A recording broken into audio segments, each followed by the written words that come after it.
A história dos castelos é a história da Idade Média. Sempre que pensamos na era medieval, o castelo está lá. Ele é símbolo da violência do período, mas não apenas isso. Serviam para mostrar poder e sua beleza era sinal do prestígio do nobre que morava ali. Mas o castelo é bem mais antigo do que isso, vem lá do Império Romano e remonta ao começo da civilização. Então vem comigo saber toda a história dos castelos medievais. Olá pessoas, eu sou o Bruno de Palme, bem-vindos ao Caverna Medieval. Aqui eu te conto tudo sobre a Idade Média e você é a minha principal fortificação nessa batalha. Então, para consolidar nossas defesas, eu preciso do seu like aqui embaixo. Sua inscrição no canal vai aumentar nossas tropas e seu comentário vai fazer o nosso castelo ser o mais imponente na região. A história dos castelos remonta à própria história da nossa civilização, porque desde que o ser humano começou a formar grupos e a noção de sociedade e civilização nasceu, as brigas pelo poder, batalhas e guerras também surgiram. E assim começa a necessidade de se proteger das ameaças externas. Nós pensamos que o nosso tempo é violento com tudo o que a gente vê por aí, mas incrivelmente a verdade é que vivemos em um dos períodos mais pacíficos da nossa história. Hoje, construímos nossas casas de uma maneira a nos proteger, e isso não deixa de ser um castelo, uma residência fortificada. Se temos essa preocupação hoje, imagine em épocas anteriores, onde as leis protegiam pouco, se é que elas existiam, e a defesa da comunidade, da propriedade, ficava a cargo da própria comunidade. O conceito que conhecemos hoje como Estado e país nasceu só no século XVI, depois da Idade Média. O Homo sapiens, nosso ancestral direto, foi o primeiro que deixou de ser nômade, indo de apenas coletar recursos na natureza para se assentar em um local, criando e acumulando recursos para si próprio e a sua comunidade. Então, desde que nós, seres humanos, começamos a ter uma residência fixa e acumular recursos, nós precisávamos também proteger essa propriedade e esses recursos de ameaças externas, como outros seres humanos que queriam tomar esses recursos da gente e animais que queriam nossa comida. Ou nós mesmos como comida. Então a história dos castelos, que literalmente significa fortificação ou residência fortificada, remonta às primeiras fortificações que nossos antepassados construíram para protegerem suas famílias, seus recursos, de qualquer ameaça externa da comunidade estabelecida. O que muda de lá para cá é apenas a tecnologia usada para fazer essas fortificações, porque a evolução dos castelos é uma briga constante entre a tecnologia dos atacantes e a tecnologia dos defensores. Quando uma evoluía, a outra tinha que evoluir junto. Então nossa jornada começa nos berços da civilização, pois as primeiras fortificações foram encontradas já na Idade da Pedra, lá no Crescente Fértil, uma região do Oriente Médio, onde se acredita que a civilização nasceu, mas também foram encontradas nos vales hindus, uma região que hoje a gente conhece como Tibete, no Egito e, cara, até na China. Nós estamos aqui para falar da Idade Média. Então, como é que essas fortificações eram na Europa pré-clássica, pré-histórica? Foi apenas na Era do Bronze que algum tipo de fortificação chegou na Europa. Isso é mais ou menos por volta de 3000 a.C. Nessa época, as pessoas usavam a natureza a seu favor, tirando vantagem das defesas naturais que o terreno oferecia e potencializando elas. Assim, nascem os hill forts, ou fortalezas de colina, que basicamente são colinas modificadas para dificultar que o agressor conseguisse chegar no ponto mais alto dela. Funcionava mais ou menos assim: as pessoas faziam seu assentamento no alto de uma colina, ganhando a vantagem do terreno mais alto, e para dificultar o acesso eram feitos fossos ao redor dessa colina, em camadas, e com a terra retirada eram feitos montes de terra. Imagine como se fosse uma cebola cortada ao meio. Para se chegar ao centro, onde estavam as construções e pessoas, você tinha que passar por uma série de fossos e paredes de terra, dificultando muito o avanço do agressor e facilitando o trabalho dos defensores. Um exemplo disso foi o monumento pré-histórico que a gente conhece como Stonehenge, que fica no sul da Inglaterra. Sua construção começou lá por volta de 3000 a.C.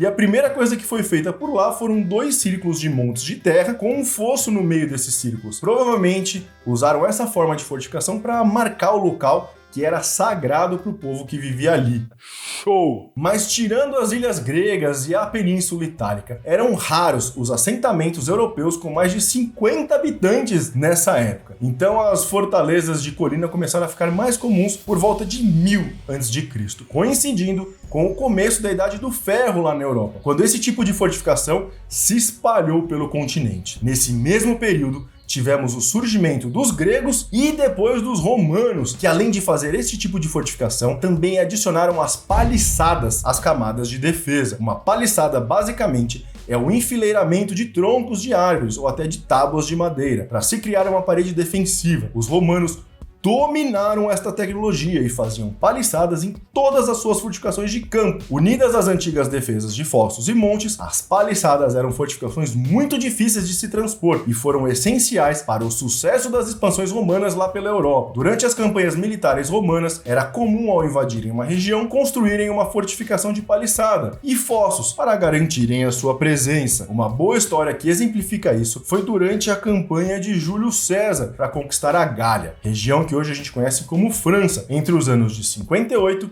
e 50 a.C.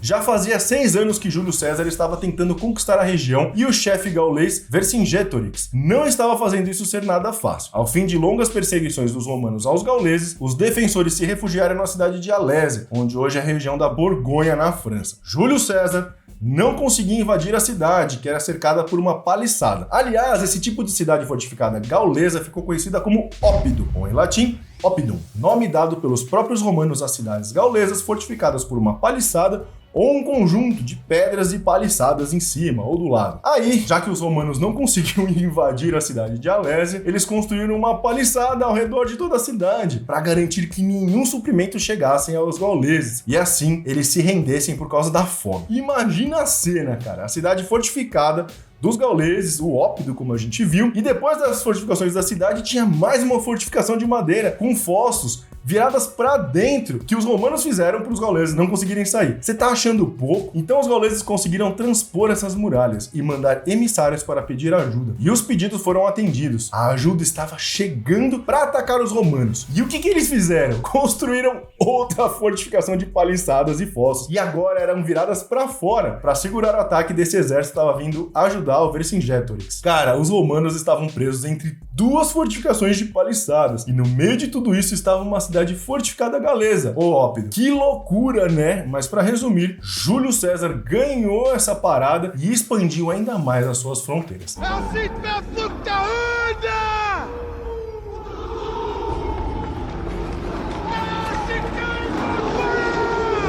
E é justamente em Roma que finalmente surgem os castelos, porque essas fortificações romanas eram chamadas de castra. Castrum em latim significa forte ou fortificação, e o plural é castra, que significa acampamento. Então, um castrum ou castra eram os acampamentos militares romanos fortificados por um muro de paliçada, com fossos e montes à frente. E existem alguns tipos deles. O primeiro era o castra estiva, um acampamento temporário de marcha e mais simples. Os romanos paravam sua marcha ao entardecer e em torno de 3 horas faziam uma fortificação retangular de madeira, ou paliçada, com um fosso para proteger a legião durante a noite. Ao amanhecer, toda aquela construção era queimada e os romanos seguiam sua jornada. Um outro tipo de castra era o castra hiberna, construído para as legiões passarem o inverno. Esse tipo de castra era muito mais robusto e, além da paliçada, continha mais de uma camada de fossos e montes de terra para sua proteção, além de ter vários portões reforçados e torres de vigia. Agora, existe um tipo de castra, o castra estativa, que é o que nós queremos ver por aqui, porque o castra estativa era um acampamento permanente, estabelecido em lugares estratégicos para consolidar a posição romana em uma região. Geralmente essas fortificações evoluíam para cidades e as suas defesas eram compostas por fossos, montes e finalmente os muros de pedra. Além dos muros de pedra, os portões e as torres defensivas também eram feitos de pedra. Um exemplo desse tipo de fortificação que vemos em algumas séries e filmes é a cidade medieval de York. Ela foi fortificada com a ocupação romana da Inglaterra e era um castra estativa, uma fortificação de pedras para garantir a presença romana no norte da Inglaterra. Aliás, a cidade antes era chamada de Eboracum pelos romanos.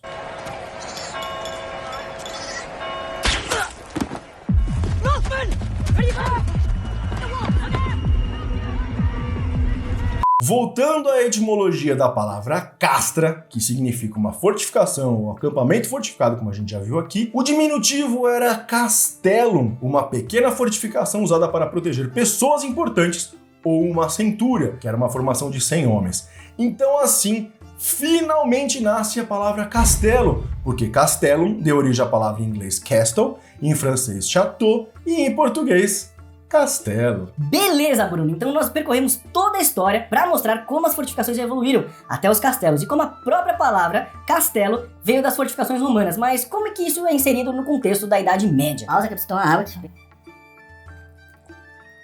Nós ainda vamos falar disso aqui no Guia da Idade Média, mas para resumir, entre os séculos 2 e 5 depois de Cristo, o Império Romano foi perdendo poder e territórios. Antes uma civilização expansionista que agora se via ameaçada por outros povos, os ditos bárbaros. E para contornar isso, Roma se aliou a alguns desses povos para se proteger dos outros povos inimigos. Essas alianças fizeram com que lentamente os povos bárbaros fossem absorvidos por Roma, transformando o Império Romano para sempre. Então o Império Romano não caiu, ele se fragmentou em diversos povos. A ordem e a proteção que Roma provinha na Europa agora não existia mais. Então essa fragmentação de povos fizeram os primeiros séculos da Idade Média serem extremamente caóticos e violentos, marcados por diversas disputas e tentativas de se reconstruir o que fora antes o Império Romano. E aí, um dos legados que os romanos deixaram por toda a Europa foram os castelos, que eles haviam construído em suas expansões e agora estavam abandonados. Então muitos líderes começaram a usar essas fortificações antigas em seu benefício, mas eles não sabiam como trabalhar a pedra igual os romanos, que eram especialistas nisso. Eles simplesmente não tinham aprendido tão bem essa tecnologia. Muitos historiadores contam como no começo da Idade Média, as pessoas faziam reparos nos castelos romanos usando madeira, porque não conseguiam reconstruir da mesma forma as imponentes paredes antes feitas pelos romanos. Então era comum nos primeiros séculos da era medieval se ver castelos que eram uma mistura de pedra e madeira. Paredes de pedra com torres em cima de madeira, ou uma parte dos muros em pedra e outra parte paliçadas, ou até a parte de baixo dos muros em pedra e toda a parte superior em madeira. Mas, Bruno, e os novos castelos? Se o pessoal não conseguia reproduzir como os romanos faziam suas fortificações, como é que eles faziam para se defender? E é aqui que a gente vai derrubar um grande mito medieval, porque grande parte dos castelos da Idade Média, pelo menos até o século XII, eram feitos de madeira. É o quê?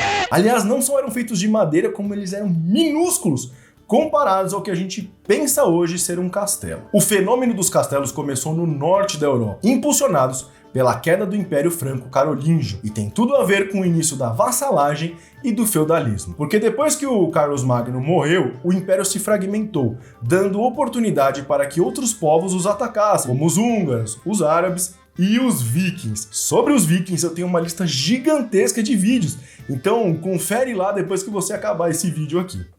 Assim, a partir do século IX, o que era o Império Franco se via sem um poder central, sem um exército para se proteger. Cada pequeno reino fragmentado teve que se virar para se proteger dos atacantes estrangeiros. Então os nobres começaram a fazer castelos do jeito que dava, para se proteger, e começando a jurar lealdade um ao outro. O que antes era um poder central, agora era uma cadeia piramidal de proteção mútua, onde o nobre mais poderoso protegia os nobres menos poderosos, e em troca ele ganhava tributos e a lealdade dessas forças militares de baixo. Por isso, os castelos começaram no norte da Europa, onde hoje é a Normandia e a Inglaterra. Eles foram os principais pontos dos ataques vikings. E ainda, cara, há quem diga que os escandinavos medievais não têm importância no contexto medieval. Pelo contrário, as expansões vikings são a chave para as transformações que a gente teve na Alta Idade Média. Só aqui a gente viu que o surgimento dos castelos e o feudalismo foi impulsionado pelos vikings. No mesmo período também começaram a surgir castelos onde hoje ficam a Dinamarca, a Alemanha e o sul da Itália, pelos mesmos motivos de defesa de ataques de povos estrangeiros. Inclusive na Alemanha, ou melhor, no Sacro Império Romano Germânico, eram comuns os castelos que tinham paredes de pedra embaixo e toda a parte superior, onde os soldados ficavam, feitos de madeira. E no sul da Itália, como os romanos estavam lá, estava cheio de castelo de pedra que os romanos haviam construído. Até o século XI, a esmagadora maioria dos castelos eram feitos de madeira e tinham apenas um cômodo, no máximo 2, e abrigavam toda a família do nobre. Eram basicamente casas de madeira com uma torre de vigia em cima, ou seja, uma torre que era uma casa. Depois, mais pra frente, isso evoluiu e no século X surgiram as fortificações conhecidas como Motte and Bale, e esses foram os primeiros castelos medievais a surgirem. Inclusive, se acredita que esse tipo de castelo teve origem na Dinamarca. De novo, olha os vikings aí, Não vamos esquecer que os normandos são basicamente dinamarqueses, então quando chegaram no que era o Império Franco, trouxeram sua tecnologia com eles. O Motte and Bail consistia em um mini castelo que era na verdade uma torre de madeira construída em cima de um monte, muitas vezes feito de forma artificial.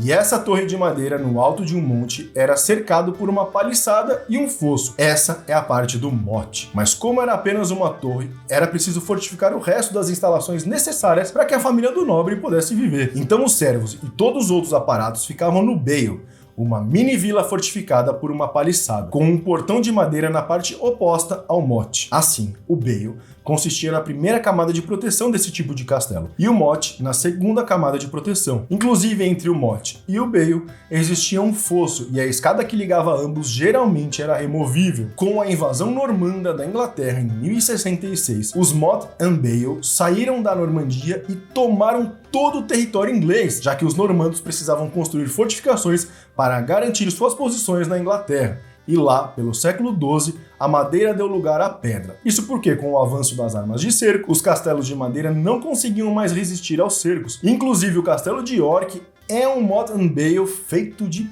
pedra. Assim, dá para perceber que o Motte and Bail tem todos os componentes do que hoje entendemos por um castelo medieval. Uma fortificação externa, uma fortificação interna, fossos e uma ponte levadiça. E é isso mesmo! Todos os castelos evoluíram desse conceito de fortificação.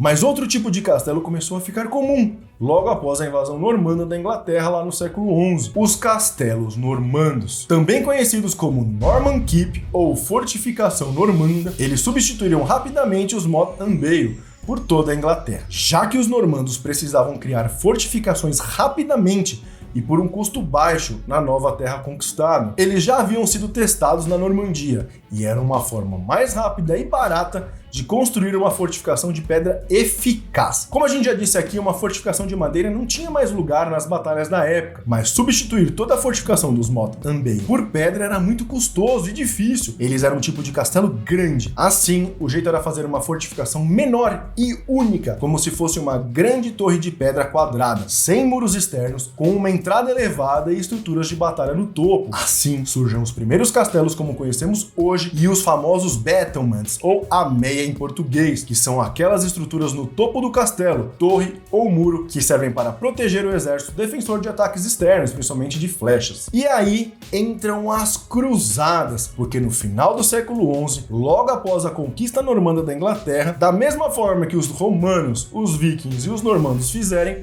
ao se conquistar uma terra nova, você obrigatoriamente tem que construir fortificações para garantir a sua posição. E lá no Oriente Médio não foi diferente, mas imagina quem já construía castelos muito antes do que os europeus. Eu não te falei isso, mas os árabes já construíam castelos de pedra na Europa, mais especificamente na Península Ibérica, pelo menos desde o século VIII, 100 anos antes dos europeus. Assim, quando os cruzados foram para o Oriente Médio e a Península Ibérica, nas famosas cruzadas, eles viram e aprenderam a tecnologia dos castelos árabes, também conhecidos como alcáçovas. Essas fortificações consistiam em dois pátios, o pátio inferior para uso da população, que era cercado por muros, torres e portões de pedra, e um pátio superior, onde ficava a mesquita e a fortificação do chefe. Isso te lembra alguma coisa? Uma parede de pedras externa, e uma fortificação menor no meio para o nobre, ou também conhecida como keep, como a gente viu aqui. Então, juntando a tecnologia aprendida com os árabes nas cruzadas, com a necessidade de se aumentar a proteção dos castelos, a partir do século XII, surge o castelo como conhecemos hoje, os castelos concêntricos. Esse tipo de castelo, como o nome diz, são uma série de fortificações, uma dentro das outras, podendo ter um keep central ou não, com o objetivo de criar camadas de defesas. Se os defensores perdessem a camada exterior, eles podiam recuar para uma camada interior e assim por diante. Você tinha várias linhas de defesa. Assim, naturalmente os keeps foram evoluindo para castelos maiores, primeiro construindo uma parede para proteger a entrada, usando o próprio keep como parte do muro, e depois evoluindo para esse formato de castelo concêntrico, onde várias camadas de proteção garantiam a defesa da fortificação e ainda criavam um efeito chamado de matadouro, porque muitas vezes os atacantes ficavam em uma posição horrível de defesa, cercado pelos muros que eles tinham invadido, mas com os muros de defesa à frente. Então eles ficavam entre dois muros e o caminho deles era restrito a passar por esses muros até chegar à próxima entrada,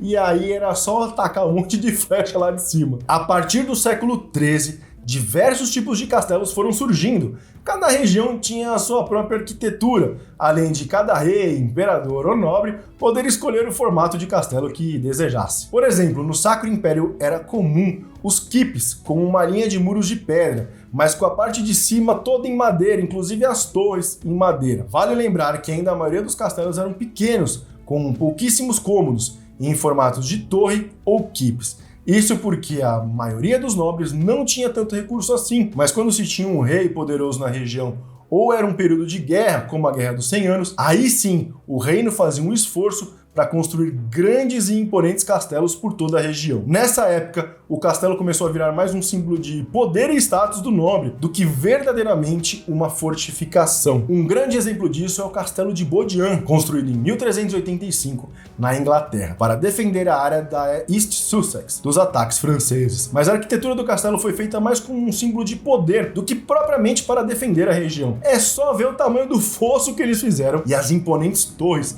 para entender isso. Inclusive, esse castelo não tem um keep central. Sua parede de fortificação continha tanto as torres de defesa como todas as instalações do castelo, com um pátio central. Esse tipo de castelo foi muito comum na Idade Média e hoje existe um projeto científico na França chamado de Castelo de Guédelon, onde um grupo de pessoas está construindo um castelo medieval baseado na arquitetura do século XIII, apenas usando técnicas do período, para assim testar e ver o que realmente funcionava nas construções da época. Cara, isso sim é ciência. Em um próximo vídeo aqui eu vou explicar detalhadamente todas as partes de um castelo e como cada parte da arquitetura do castelo veio de um lugar diferente. O tempo passa e no final da Idade Média, entre os séculos 14 e 15, a tecnologia dos cercos melhora muito. Temos o uso massivo dos trebuchets nos cercos e acontece a revolução da pólvora. Os canhões começam a surgir e os castelos precisam evoluir junto. Isso porque os canhões facilmente derrubavam as paredes retas dos castelos e suas torres, que rapidamente caíam a serem atingidas pelas balas. Assim,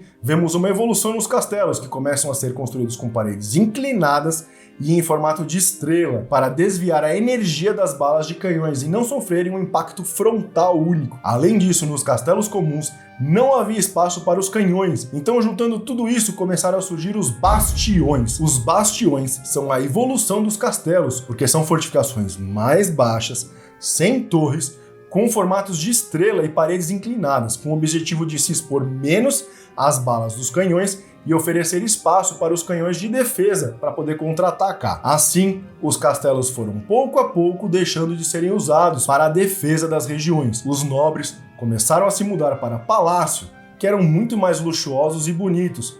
O começo da formação dos estados permitiu que os líderes vivessem de forma melhor, enquanto a guerra era travada nas fronteiras. Alguns castelos foram remodelados para o uso em batalhas modernas, como por exemplo nas guerras napoleônicas, e até para as guerras mundiais. Outros viraram residência, palácio, ou foram abandonados ao tempo e sumiram da história. Mas felizmente, os castelos que sobreviveram hoje são museus a céu aberto, mostrando toda a grandeza e a força que tinham durante a era medieval. Se você gostou desse vídeo, não esquece de clicar na minha carinha para se inscrever no canal e assiste a esses outros 2 vídeos que estão fantásticos. A gente se vê no próximo vídeo. Falou!